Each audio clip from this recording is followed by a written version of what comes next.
Assalamualaikum warahmatullahi wabarakatuh. Perkenalkan, nama saya Hasan Abdullah, NIM 4011902559 dari kelas ESI. Di sini saya akan menjelaskan tentang tahrid hadis. Yang pertama yaitu urgensi tahrid hadis. Sadar akan pentingnya hadis dalam Islam, para ulama berupaya merumuskan konsep yang dapat dijadikan pedoman dalam menyeleksi hadis. Dengan rumusan itu, yang kemudian kita kenal sebagai ulumul hadis atau ilmu-ilmu hadis, para pengaji hadis dapat menentukan hadis yang benar-benar otentik dari Rasulullah SAW dan yang hadis yang valid asosiasinya lemah atau dhaif atau yang tidak valid sama sekali atau maudhu. Yang selanjutnya yaitu perkembangan tahrid hadis.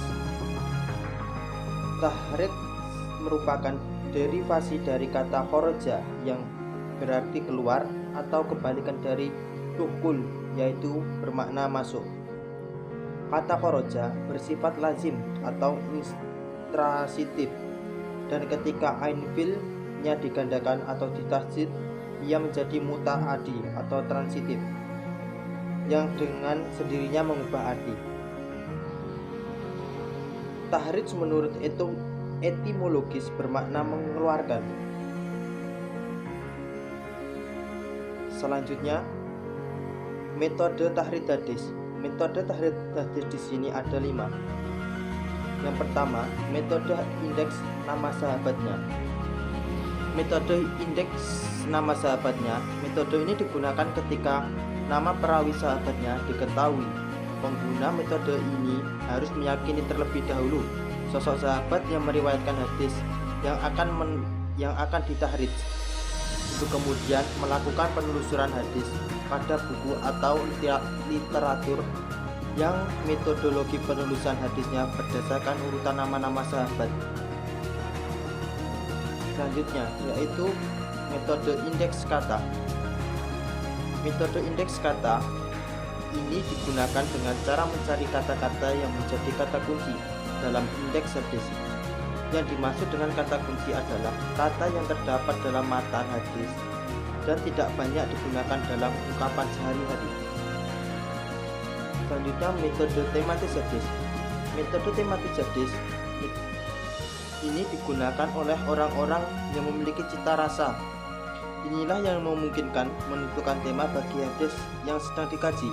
Sebagaimana kita ketahui, hadis memiliki kandungan berupa akidah, akhlak, prediksi masa depan yang berdasarkan wahyu, kisah masa lampau atau fakta sejarah, norma dan peran atau sosial, hukum dan lain sebagainya. Yang selanjutnya yaitu metode kata pertama dalam matan. Metode pertama kata dalam matan. Metode ini digunakan ketika mengetahui dengan pasti ungkapan awal dari matan hadis. Setidaknya ada kategori kitab yang dapat menggunakan metode ini. Yang kelima, metode penelusuran matan dan sanad.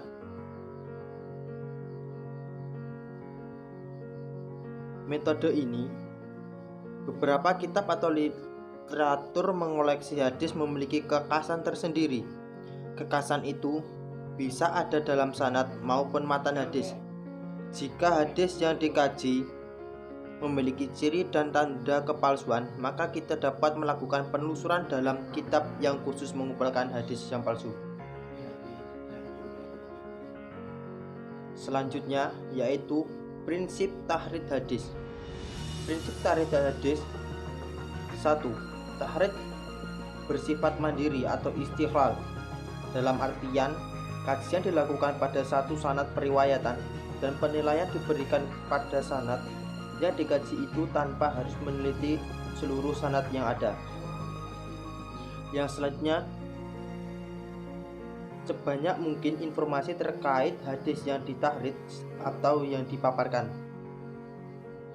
Sebuah hadis seringkali diriwayatkan melalui lebih dari satu orang sahabat. Yang keempat, dalam penahridan perlu diperhatikan substansi matan hadis, variasi redaksional matan.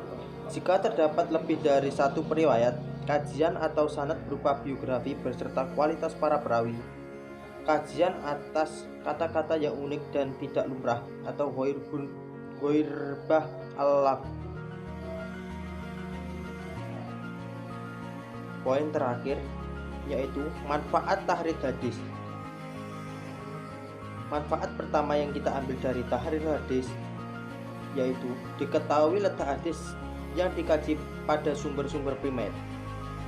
Yang kedua, diketahui apakah asosiasi ungkapan atau perbuatan yang dinyatakan sebagai sebuah hadis itu benar-benar merupakan sebuah hadis atau bukan. Yang ketiga, diketahui kualitas hadis. Sekian presentasi dari saya. Wassalamualaikum warahmatullahi wabarakatuh.